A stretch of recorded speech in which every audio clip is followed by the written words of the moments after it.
guys. Yo, welcome back. It's actually been really fun recently, like constantly making videos instead of like doing them twice a week. Are you having fun with them or no? What?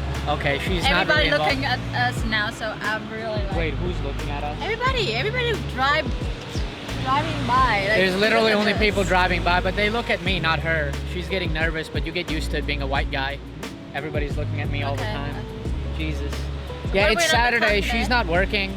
So today we wanted to talk about, we're actually in a nicer part of town today, but I saw an article that came up about like how this girl was traumatized because the airline she was flying on wasn't treating her super well. They were ignoring her and stuff, and I don't know, I found it a little bit distasteful, so spoiler alert, if you're gonna be triggered, you should click away from the video right now.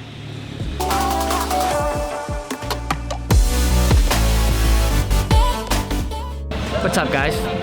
We're outside of that Eon Mall where we went, but people were saying we shouldn't film inside, so we're just chilling outside for a minute. So, yeah. We should talk about this here? It's kind of weird.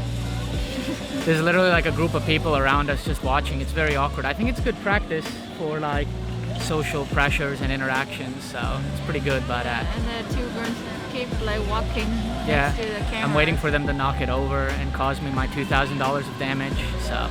But anyways, I think it's good practice though. Like, it's like I was saying in the other video, like you gotta just go out and do stuff and get more comfortable over time, you know? So, and I think that that's one of the things that like kind of brings us into this video is like, it's so easy to just not try and say it's too difficult and I don't want to do it. And shy away from these hard times, you know, especially in the West. And that's why I was going with, like, I feel like we've become too soft, whereas like you got to push past those boundaries to become tougher, you know, because always getting offended and traumatized by every little thing, it makes you weaker. So especially here, like with her and with like Vietnamese people in general, there I feel like a lot tougher, because even like little things like, you know, I mean, like we don't like overreacting with like really, I mean, like small things or like simple stuff, like he talking about back at home, for example, like I mean, yeah, that lady, back to the story, that lady in the airplane, and she said like she is like what, feel like traumatized. So she was Asian, and basically the flight crew was ignoring her and giving her kind of a hard time because she was Asian, and they were kind of, I guess, worried about the coronavirus. But like one of the pictures was like her crying, and I was like, okay, dude, like I understand you had a bad experience, but you can't let that affect you. Just like get over it, kind of thing.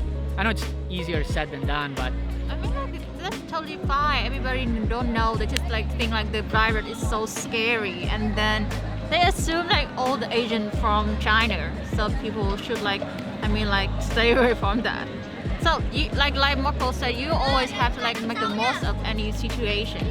So don't be like stress yourself. Like, I mean, like from that. Just, I mean, enjoy your time. Like read a book or play on your phone for like the rest of the flight. yeah, don't let the bad times influence the rest of your times. Yeah. It becomes like a virus, and as soon as you have one bad time, it spreads into everything else, and that's where the problems come.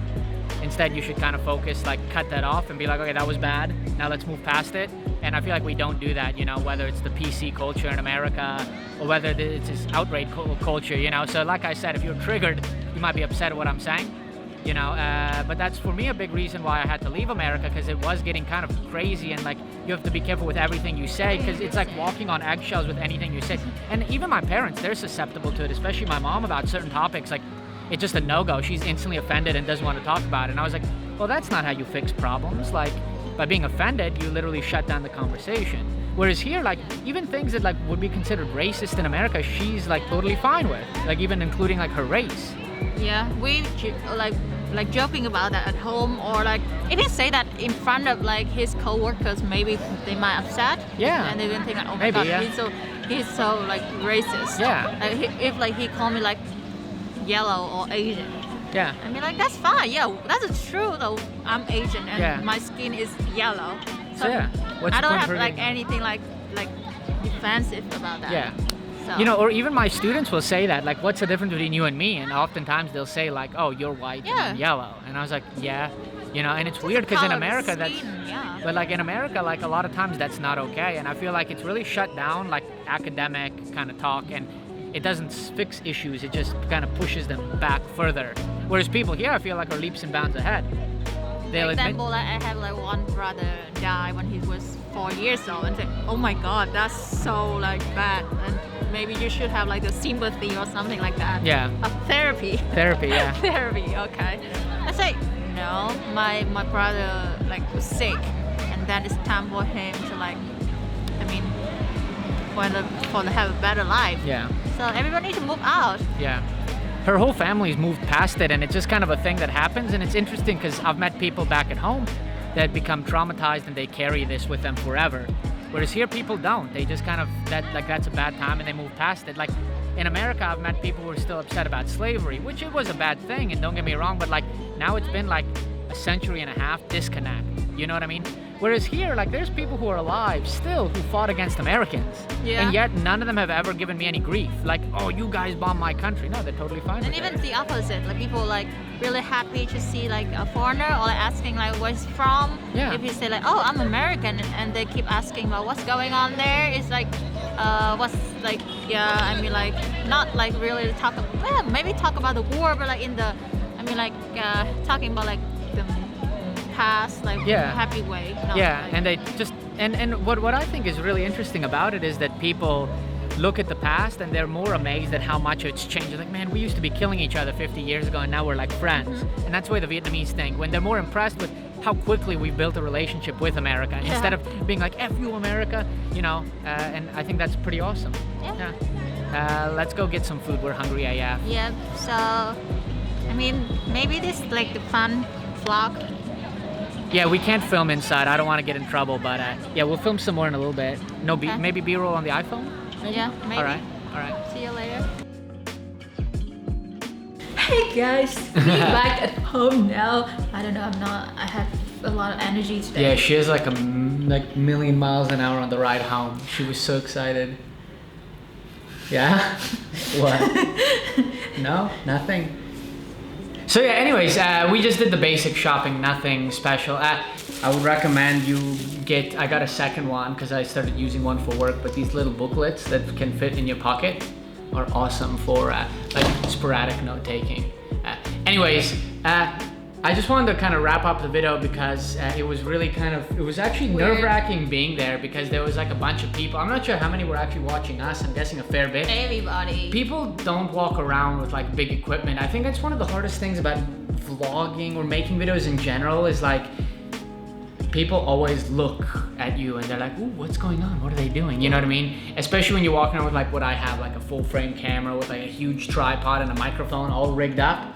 Like it's really legit looking and it draws a lot of attention. So it takes a lot of like courage. And that goes back to what we said before is like, you gotta kind of suck it up and do it. Uh-huh. You know, makes you, what? I mean, I agree. Yeah, like you just gotta go out and do it, like I've been saying in other videos, and you know, it's just something that like I really noticed like back at home. It's one of the reasons I did leave is like I felt like it was getting kind of out of hand with things you can say. I remember I spoke my mind a lot, and like a few months before I quit my job, I remember constantly I had like my boss or other guys be like, hey Marko, like you're getting way too like upset about this or whatever, and I was like, what?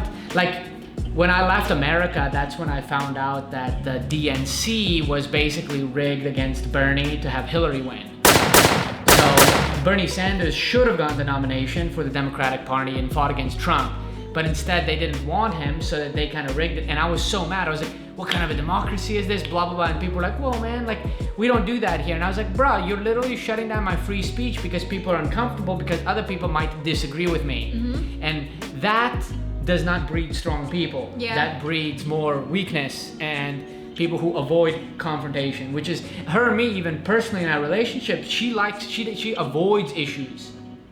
And I want to bring them to the front so that we can deal with them and get past them. Because if you never deal with the problem and talk about it, you're never going to get over it, you know? No, I deal with that after. I mean, it's a process, and we're working on it, you know? And that's just like, for you guys to take into, you know, account is you need to make sure that you're constantly moving forward and breaking down barriers that are in front of you. Instead of constantly avoiding it, you'll just end up boxed in.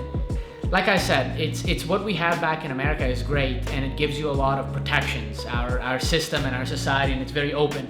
But there's also times where we take it a little bit too far. Like we've cut out a lot of bigoted words, and we've kind of cut back on the way we say things that are racist and stuff like that. And that's a good thing, because we should cut that stuff out. You know?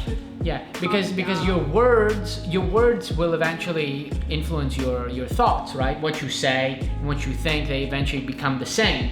So by restricting what people can say, you're essentially going to restrict how they think. You know, I loved going to college because I could say anything I wanted, and we took like a very crazy course about Mexican migration to the U.S. and we talked about that, and our professor used a lot of like racial slurs and stuff because it really helped like set things set them in perspective, so we could understand better where these immigrants were coming from, or my family who grew up as immigrants in America, you know, and we had our own barriers that we broke past, and that's why I think my mindset is a lot different than maybe other people. Yeah. She worked when she was a kid, which a lot of people would say was like child labor, you know, like working in her parents' like shop, like selling stuff and counting money and doing that, like actually working, you know.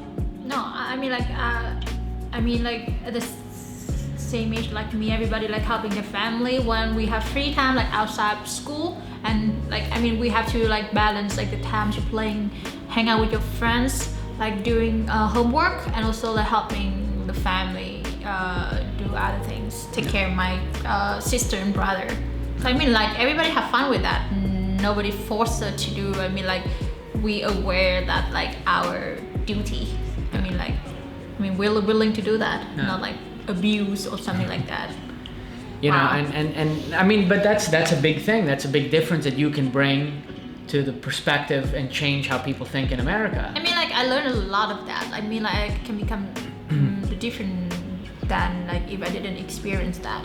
For example, now like a lot of like students, they mean like they should care about just like studying, and then they didn't experience anything. So Yeah. they had like lack of skills. Life experience. Yeah. Real world experience. I think that's not just going to become an issue here, but I think in America it's the same thing.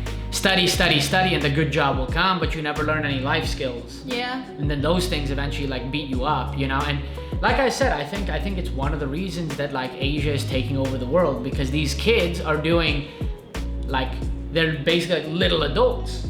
Yeah. Whereas like, you know, it sucks that they miss out on their childhood, but they're also getting a step ahead.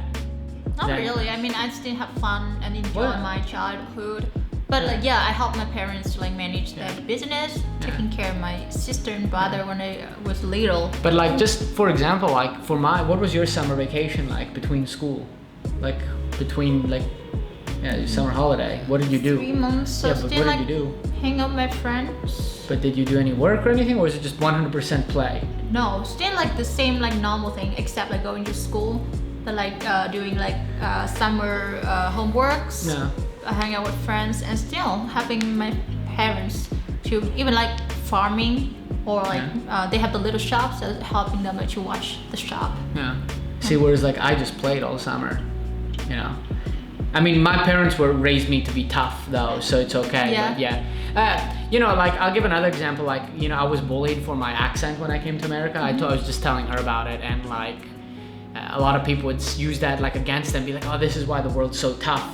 You know, and you see it often in times in stories you read online on Facebook or on the news, you know, it's like this sad story, you know, and stuff like that. Like I'm thinking of like even school shooters, they're like, oh, he was bullied, it's so sad. And I was like, yeah, but this guy also like didn't handle it because he wasn't given the proper tools or experience and training to handle that in a healthy way, you know.